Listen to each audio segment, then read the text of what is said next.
Welcome to biology class, children. In our previous class we discussed about root pressure experiment. Now we are going to discuss the mechanism by which the water travels through the plant. This topic we are going to discuss right now. Here in this topic we are going to discuss figure 18, transpiration technique. In 6th class I think you heard about this transpiration. What in about transpiration? Loss of water from plant leaves in the form of water vapor into atmosphere is called transpiration. Loss of water from plant leaves in the form of water vapor is called transpiration. I think in 6th class you performed this activity. Take a potted plant and select one healthy branch in it and cover it with a polythene bag. Tie the mouth with the help of a rope.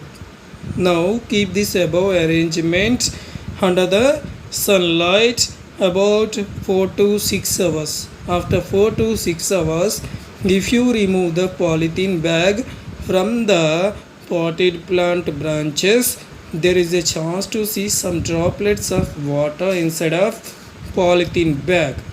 How did they came into the polythene bag? Because of the transpiration done by the plant leaves. Do you know, if we pour 100 ml of water to the plant, 100 out of only 98 ml of water can be absorbed by the plant for its growth.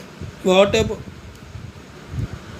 sorry children, listen carefully. If we pour 100 ml of water to a potted plant or any plant, 98 ml of water can be entered into the atmosphere by the which process? Transpiration process.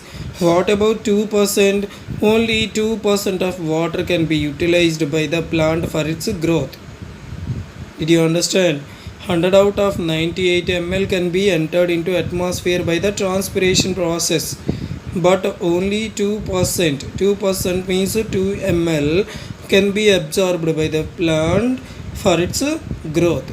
Okay, let us see the some important points in this topic. Evaporation of water through leaves is called transpiration. What in about transpiration? Evaporation of water through leaves, plant leaves, is called transpiration process.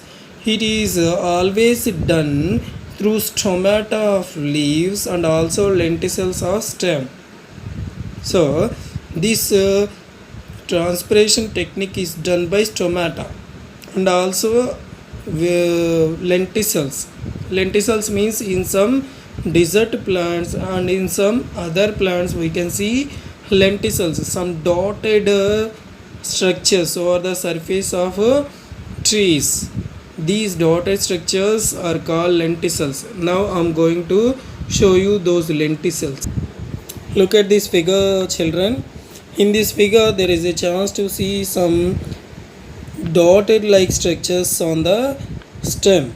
These dotted like structures, here 2 dots, next here also dots, these are also dots. These dotted like structures are called lenticels. These lenticels are also useful for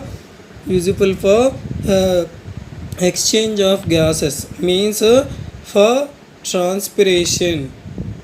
Okay, exchange of gases also done and also for the transpiration. These lenticels are useful for exchange of gases and also for the transpiration.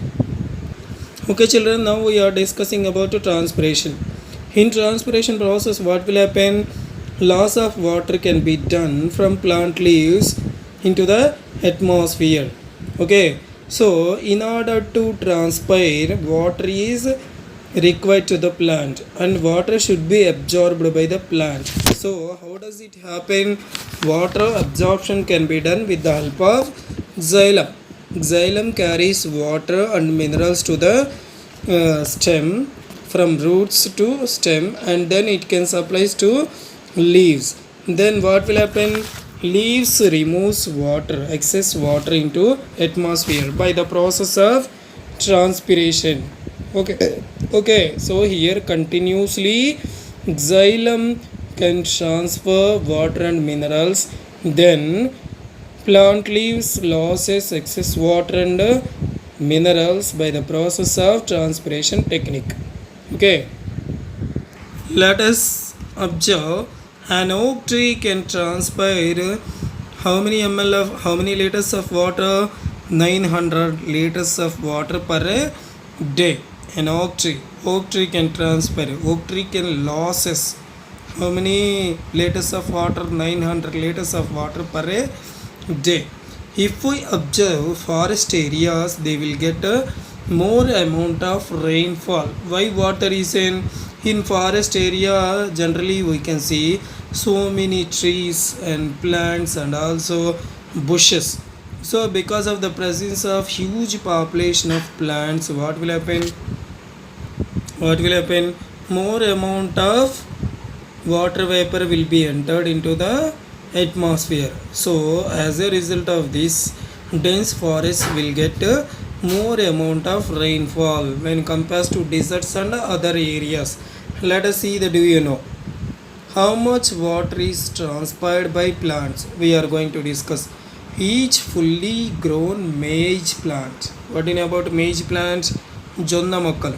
So each fully grown maize plant transpire how many liters of water per week? 15 liters. 15 liters of water per week. బాగా పెరిగిన ఒక జొన్న మొక్క ఏం చేస్తుంది? 15 litres of వాటర్ని transfer చేస్తుంది వారంలో, 1 వీక్లో.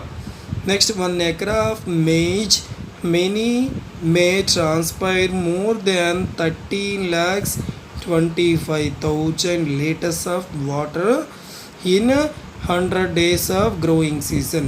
Maize crop growing season 100 days.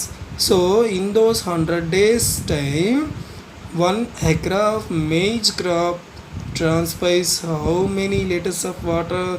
13,25,000 liters of water. Next, a big mango tree will transpire 750 to more than 3,500 liters of water per day during growing season.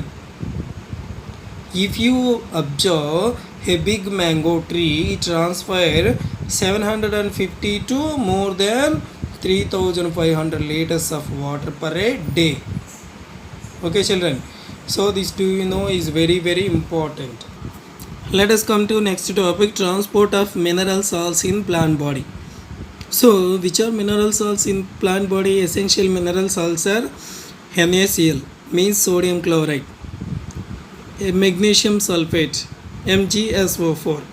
So if you observe NaCl and MgSO4, how they will transported? They will be transported in the form of Na plus and Cl minus. NaCl can be transported Na plus into Cl minus. Na plus cation, Cl minus anion. Next, magnesium sulfate can be transported in the form of Mg plus 2 and SO4 minus 2. Mg plus 2 cation, SO4 minus 2 anion. So in the form of these cations and anions stages only, they can be transported from one place to another place in the plant body. So this can be done with the help of xylem only. So xylem vessels are responsible for the transportation of minerals as well as water in the plant body.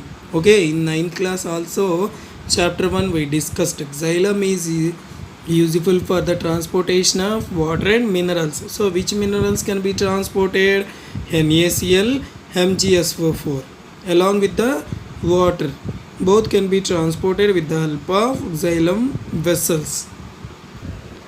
Okay children, look at this mind map. In our previous class we discussed a mind map of transportation in plants. Now we are going to discuss transportation in animals. So in case of transportation in animals, there is a chance to see mainly two systems, circulatory system, lymphatic system. circulatory system and lymphatic system. Both are useful for the transportation of materials in animals. See, circulatory system. Circulatory system contains heart, blood vessels. Okay, heart. What do you know about heart? Heart is a muscular organ. It also called pumping organ. Pumping means it is useful to pump the blood. Okay, what is the use of blood?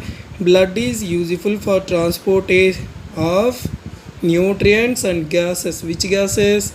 Oxygen and also carbon dioxide. Both can be transported with the help of blood. Heart is a pumping organ.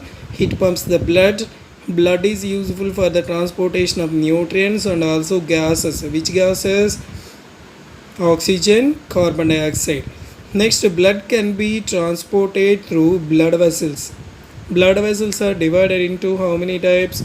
Three types. Three types are there: arteries, veins, and blood capillaries. So, arteries. Arteries supplies pure blood to all the body parts. Means these arteries are useful to supply blood to body parts from the heart.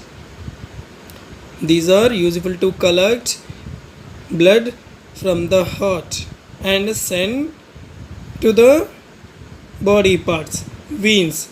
Veins supplies blood to the heart from the body parts. Observe.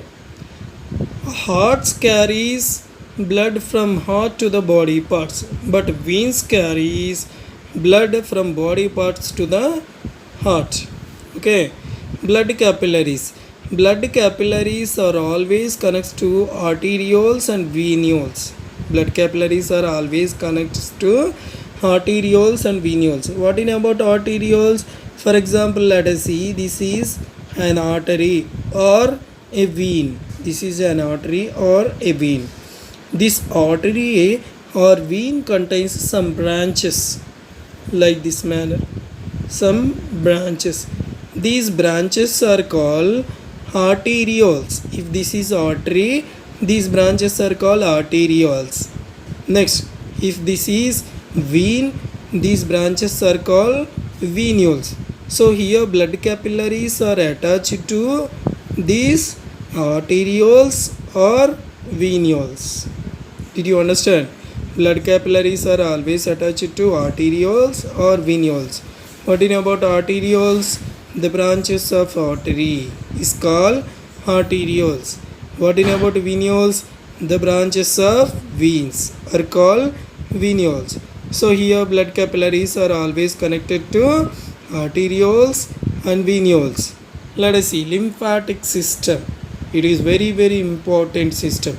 This lymphatic system contains lymph vessels and lymph nodes and lymph named one pale yellow colored substance.